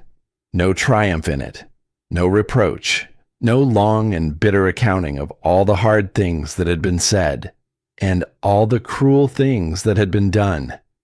He simply stepped back from the door and opened it wide, and let the warmth come rolling out over the proud and broken man on his threshold. Come in out of the cold, he said gently. I've tea on. There's always tea on. And we'll start right at the beginning. You and I, with the very first stone, and why it goes where it goes. Caleb Mercer stood frozen in the doorway.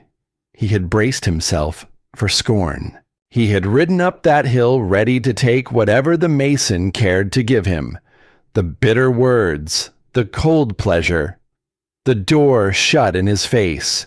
He had told himself he would stand and take all of it, because he had earned every bit of it and more.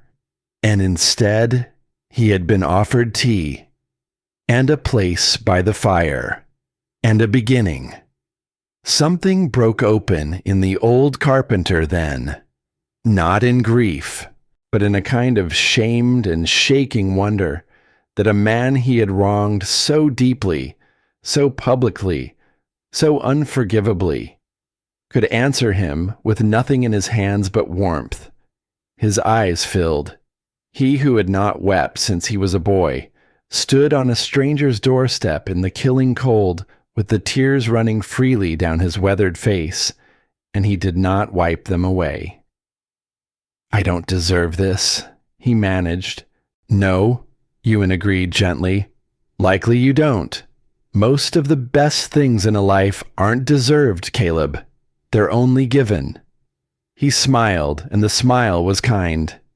Now come inside, before you let all the good warmth out the door. The first lesson's a poor one to learn shivering. Caleb Mercer stepped across the threshold, and the heavy door closed behind him against the cold. And the two builders, the one who had given his life to wood, and the one who had given his to stone, sat down together by the dead, gray ashes of last night's fire, to begin again.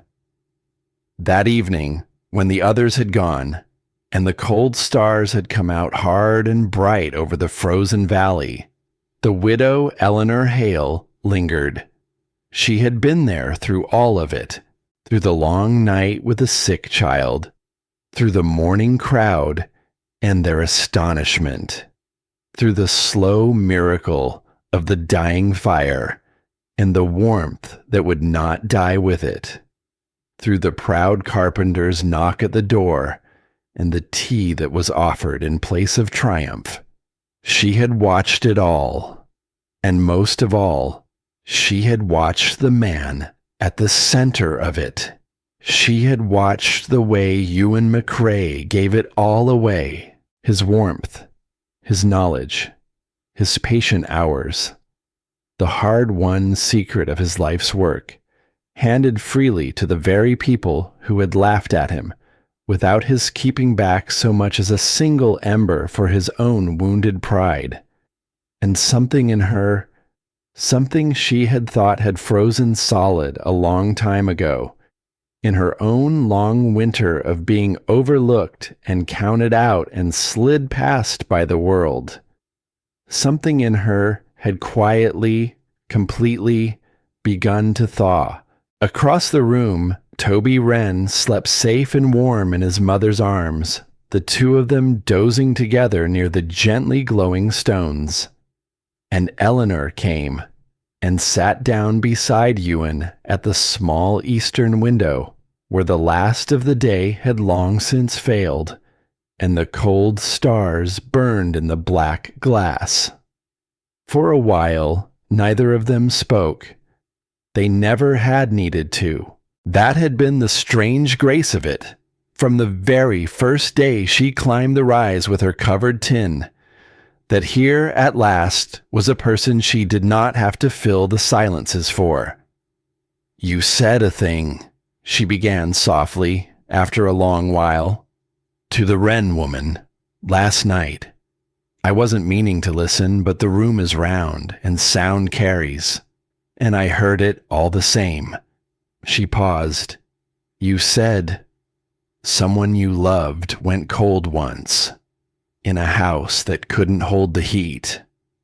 Ewan was quiet. Outside, the wind moved against the warm stone of the walls and searched and found no way in. "Her name was Mary," he said at last. And it was the first time in all the long, lonely months he had been in that valley that he had spoken her name aloud to another living soul. The name seemed to change the very air of the room.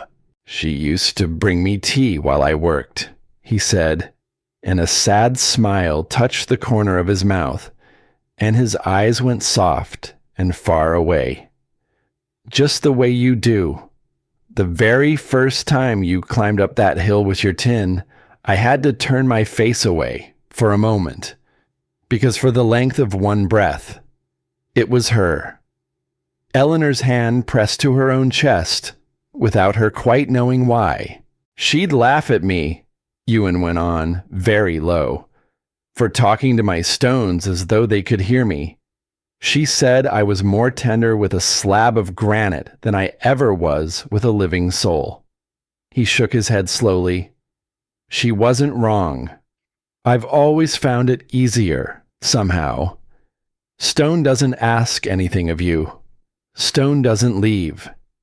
He turned the cold cup in his hands. "There came a winter," he said, "that was too hard and too soon, like this one. And the house we had, it was a fine house by the measure of where we were, sturdy, well built. I'd raised it myself, and I'd been proud of it. His voice grew rough. But it was wood, and wood lets the warmth slip away in the night, no matter how careful a man builds it. There's no holding it, and the cold got in, and one night, in the dark, while I slept on, certain we were safe. He stopped. He could not say the rest. He did not have to. Eleanor Hale did not fill the silence with easy words. She had buried someone too in her own long-ago winter. She knew that there are no easy words for a thing like this, and that the people who go reaching for them have almost always never stood where you are standing. So she did the only thing that was real. She reached over in the warm and starlit dark, and she took his rough, weathered hand in both of hers, and she held it. Ewan McRae looked down at their two hands, joined there in the glow of the dead fire's lingering warmth. This man who had carried his grief across an ocean, who had built that grief, stone by patient stone, into a wall thick enough to keep the cold out forever, who had given the warmth of it away to strangers, freely, gladly, while keeping the door of his own heart shut as tight and as sure as he kept the winter from his tower. He felt something give way inside him, a wall he had not known he was still holding up. "I built it for her," he said, and his voice broke now, breaking at the edges like ice in a thaw. "The tower. I told myself it was sense, that it was simply the right way to build, the wise way, and so it is. Every word I told this valley about the stone was true, but that's not why I built it. Not really. Not underneath." He drew a long, shaking breath. "I built it because I couldn't save her," he said, "because I lay there warm in the dark, and the cold took her from the bed beside me, and I couldn't do the one thing a man is meant to do: keep the people he loves alive." He shook his head. "And I couldn't bear it. I couldn't bear the thought of ever again standing by a warm fire and watching the cold take someone, the way it took her, while I did nothing, while I slept." He looked across the room, at the sleeping child he had carried up the frozen hill in his own two arms, at the small chest rising and falling, easy and slow and alive. "And tonight," he whispered, "it didn't. Tonight the cold came down out of the dark for a child, and the tower held, and the child is still breathing. After all these years of carrying it, after all this time, the thing I built finally did the one thing I built it to do." The tears came to him then, silent. The tears of a man who has carried a stone in the middle of his chest for a very long time, and felt it at last, in the warmth of a hand that would not let go of his, begin to ease. And Eleanor Hale, the widow the town had counted out, the woman whose own eyes the whole world had long ago learned to slide right past, as though she were a chair, as though she were already gone, held his hand through every moment of it, and did not let go. Two people who had each been left out, in their own long and separate winters, in their own kinds of cold, sitting together at last, in the heart of a warmth that one of them had built out of his deepest sorrow, and the other had been brave enough, and lonely enough, and alive enough to climb a frozen hill to find. Outside, the long winter went on. The wind howled down out of the high country, unchanged and uncaring, and the cold lay hard and white across the sleeping valley, and it would be many weeks yet before the first true thaw. But inside the round stone walls, something had shifted that the spring could never undo. For the worst of the winter had broken, not the cold in the air. That would linger and bite and hold its grip a good while longer. But the other cold, the deeper one, the colder cold, the kind that lives in a town that has forgotten how to truly see the people it has counted out. The kind that lives in a heart that has bolted its own door against the world and thrown away the key and called the loneliness safety. That cold had broken. That cold was letting go. And in a round stone tower at the edge of a small and ordinary town, warm and golden against the dark, a handful of people who had each known the weight of loss sat together in the last glow of a long-dead fire, a grieving mason and the widow whose hands had warmed him back to life, a young mother and the child she had so nearly lost, a trapper who had come to witness a death and stayed to learn a way of living, an old proud carpenter asleep now in a borrowed blanket, dreaming of stone. They sat together in the warmth that sorrow had built and kindness had given away. And not one of them, that night, was alone. The winter did not break all at once. It let go the way old hard things always let go, slowly and grudgingly, and only after it had taken everything it meant to take. But it did let go. The cruel waves of cold grew further apart. The wind lost its killing edge, and one gray morning, the people of the valley woke to the sound of water moving again beneath the ice, the creek waking up, the long silence breaking, the world beginning, at last, to thaw. And as the snow drew back from the frozen ground, something else came up out of the long winter with it. A change, a quiet, steady change, in a valley that had spent a season learning a thing it would never quite forget. It began with the small things. Caleb Mercer came up the hill every morning now. The proud carpenter who had once stood at the heart of the Sunday gathering and called the tower a tomb, climbed the frozen rise each dawn with a notebook under his arm and a humility he wore like a man wears a coat that does not quite fit yet, awkwardly, but warming to it. He sat with Ewan by the firebox, and he asked his questions about the mortar and how it was mixed, about the two walls and the hollow between them, about the river stones and why the round ones held the heat best, and where in the heart of a room a fire ought to sit. And Ewan told him all of it. He held nothing back. He kept no secret in reserve, no last piece of the knowing tucked away to make himself needed. He simply gave it, the way he gave everything, freely and gladly, and with the patience of a man laying stone. "You'd teach me the whole of it?" Caleb asked one morning, looking up from his notebook in something close to disbelief. "Everything you know?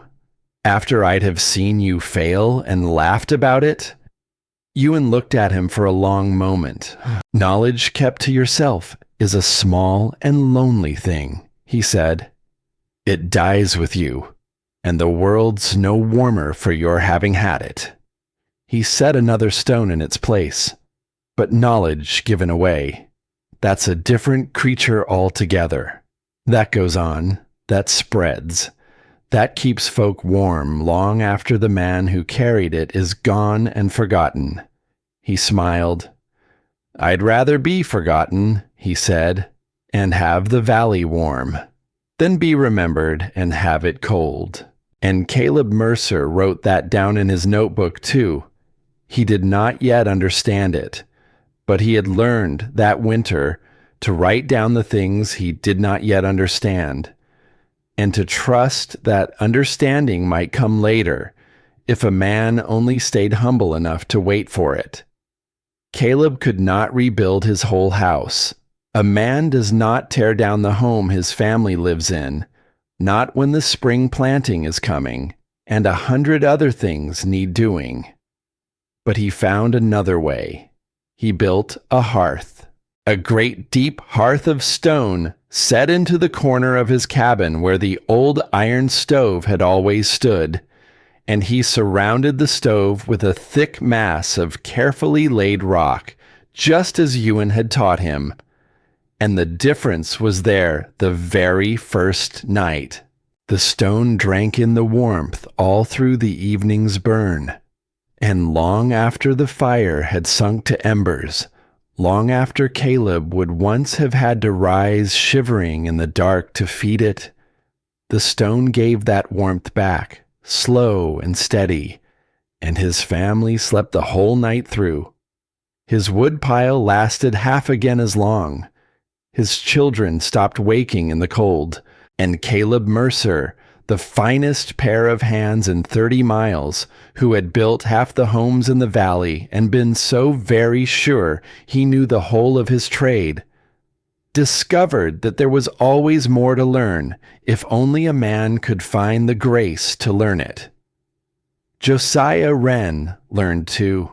His cabin sat in a bad spot, in the cold hollow where no amount of stone could fix the lay of the land.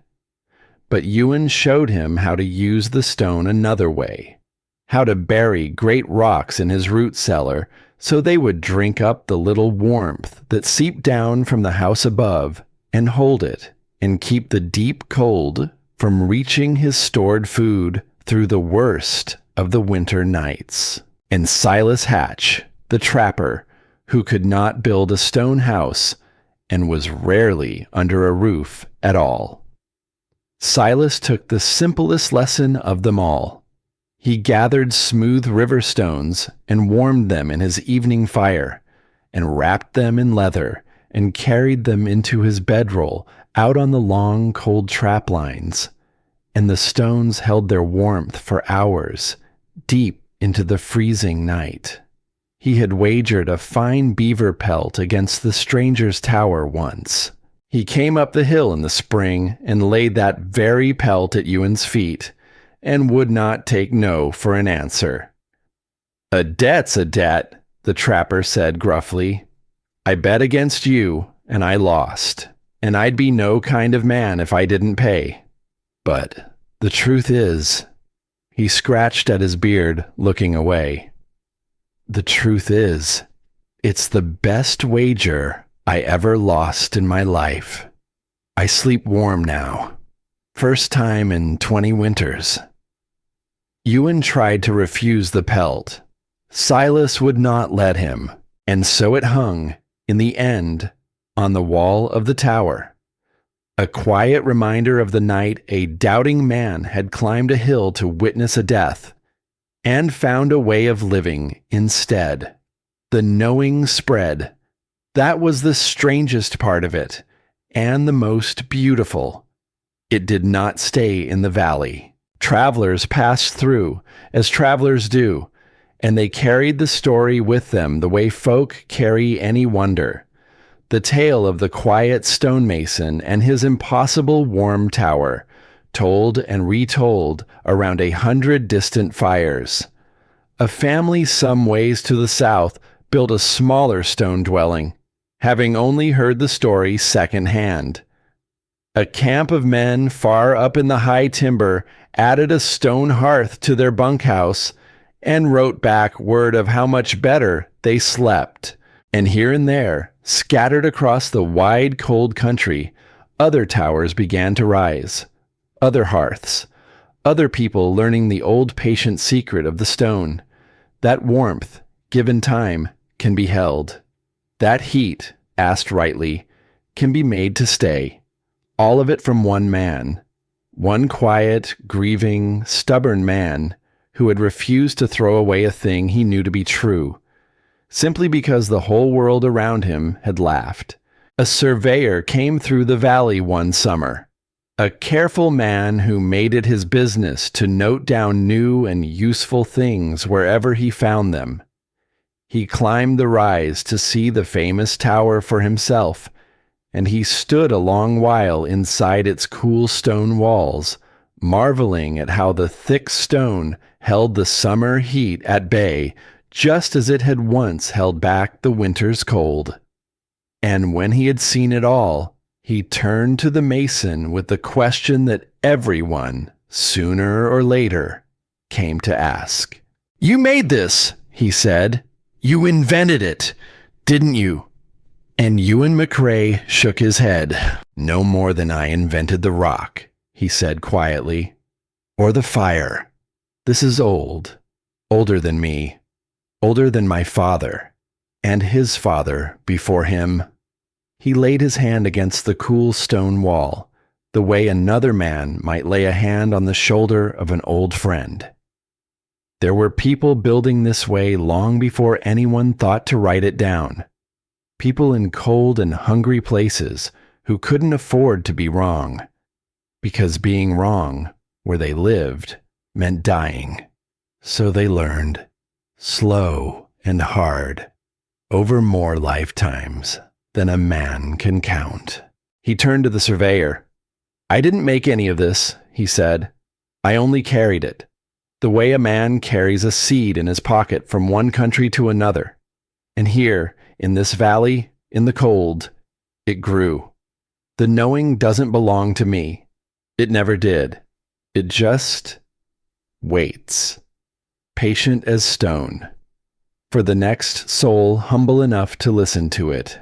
And the surveyor wrote it down and added beneath it a line of his own that he could not quite explain, only that he had stood inside that round stone room and felt its quiet, steady warmth, and known he was in the presence of something the world had been in too great a hurry to forget. The seasons turned, and the tower stood through all of them. Through summers that would have baked a log cabin like an oven, the thick stone held its cool, and the people who came to visit marveled at how a place could be a haven in the heat as well as the cold. Through the long winters that followed, it held its warmth, just as it had that first terrible year, and the boy who had nearly died in it grew up strong and tall in a valley that had learned how to keep its children warm. For Toby Wren did grow.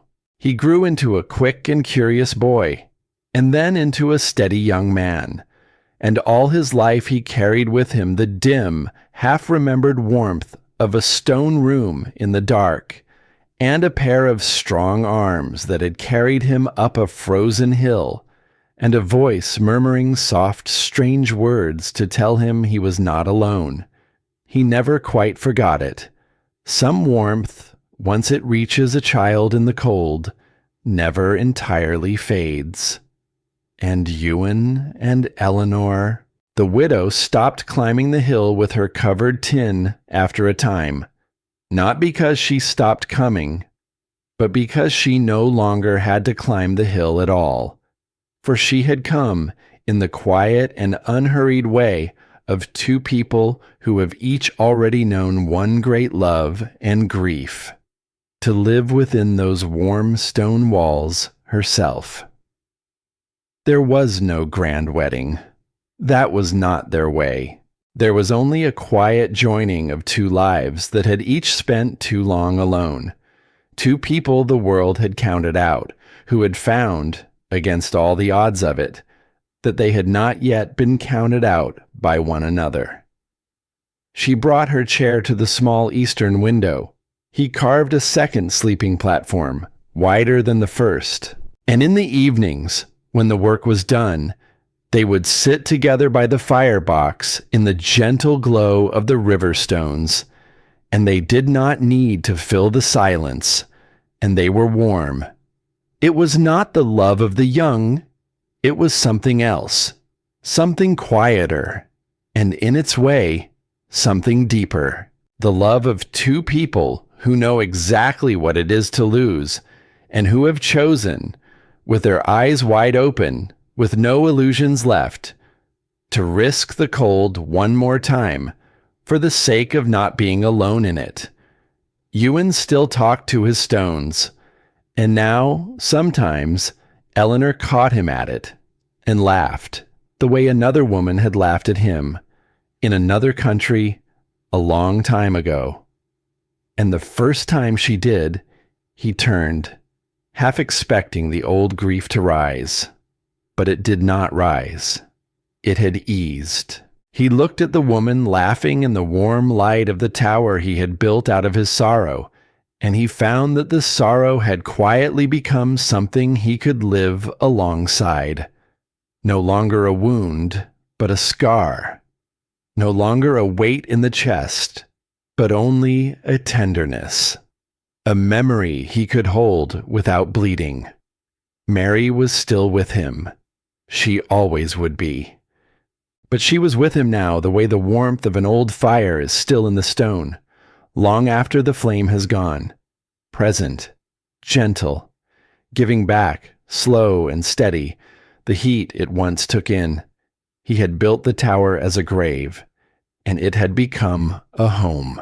The years went on, the way years do, gently and without asking leave. The valley grew. The little town became a larger one. New people came who had never known the hard winter that started it all, and never met the quiet man who had built the strange round tower on the hill, and only knew the stone hearths in their homes as the ordinary, sensible way that folk had always built, which was, of course, exactly as Ewan would have wanted it. A truth so well learned that no one remembers it was ever in doubt. A warmth so woven into the life of a place that no one thinks to ask where it came from. There is no greater gift a person can leave behind. Ewan MacRae grew old in his tower, with Eleanor at his side, and when at last his time came, it came the way the warmth left the stone, slow and gentle, and without fear. He went in his sleep, in the warm dark, with her hand in his, in the round stone room that had kept so many people alive. And the whole valley came to lay him down, not because they had to, but because they remembered. Even the ones too young to have known him remembered the stories, and they came in a long, quiet line up the frozen rise to stand a while in the warmth of the thing he had built, and to be grateful. Eleanor lived on a good while after, and she kept the tower warm to the very end of her own days, and welcomed the cold and the lost and the lonely into it, just as he had once welcomed her. There was always tea on. There was always a place by the fire. That was how she remembered him. Not with grief. She'd had her fill of grief, and so had he. And they had spent their last good years teaching one another to set it down. She remembered him with warmth, the way you remember anyone who ever opened a door to you in the cold. In the end, the tower outlived them both. It stood for a great many years after the two of them were gone, longer than nearly every other building raised in that first hard season, longer than the cabins of the men who had laughed, longer than the memory of the laughter itself. And when at last it came down, in a much later time, it did not fall. It was taken down, stone by careful stone, to make room for the growing town, by people who understood what they were handling. They did not cart the stones away as rubble they could not have brought themselves to. Instead, they gathered every block of that good sandstone, every smooth and weathered river stone from around the old firebox, and they carried them down into the heart of the town that had grown up in the tower's long shadow. And there they built a great communal hearth, A wide and welcoming fireplace at the center of the place where the people of the valley gathered, raised from the very stones of the tower that had once been mocked as a tomb, so that the warmth Ewan McRae had carried across an ocean and given away so freely might go on warming strangers long after his name had faded from the living memory of the place. And there was an old man who helped to lay those stones, Caleb Mercer. He was ancient by then, his hands gone slow and his back gone bent, the last living soul who still remembered the winter it had all begun. The young men carried the heavy stones, and the old carpenter directed them, his voice still sure, his eye for a true line undimmed by all his many years. And when the last stone was set in its place, Caleb Mercer stood back, leaning on a younger man's arm, and looked at the hearth they had built from the bones of the old tower. For a long while he said nothing. His eyes were wet, but old men's eyes are often wet, and no one thought much of it. He would have liked this, Caleb said at last, to no one in particular. The Scotsman would have. He stopped, and the name swam away from him for a moment, the way names do in a very old mind, before it came gently back to him. Ewan. His name was Ewan. He would have liked this, to see it all used up. Nothing wasted. The warmth passed on. He laid one gnarled, trembling hand against the new-built stone. I called him a fool once, the old man said softly, in front of the whole town. I called his life's work a tomb. He shook his head slowly, and he answered me with tea and a place by his fire, and everything he knew. Every last bit of it. He never once held my foolishness against me. Not one single day of the rest of his life. The young men around him were quiet. They had heard the old stories, but they had not understood them, not truly, until they saw the tears on the face of the oldest man among them, standing before a fireplace built of an old friend's life. Folk like to think, Caleb went on, that the world is changed by the loud ones, the certain ones, the ones who stand up at the gathering and tell everyone how it is. His voice trembled. I was one of those once, loud and certain and wrong. He patted the stone gently, but it wasn't the loud man who warmed this valley, he said. It was the quiet one, the one who just built the thing he knew was right, and let the laughing pass over him like weather, and gave away everything he had the moment another soul was willing to receive it. He drew a long breath. I've lived a great many years, and if I've learned one thing worth the passing on, it's this. The old carpenter looked around at the young faces. Never mistake a quiet man for an empty one, he said, and never throw away an old thing or an old person just because the world's gone and decided they're of no more use. The most precious knowing in all this world tends to live in the people we've stopped troubling ourselves to listen to. Then Caleb Mercer turned, slow and careful, and let the young man lead him home. And behind him, in the heart of the town, a fire was lit in the new hearth for the very first time.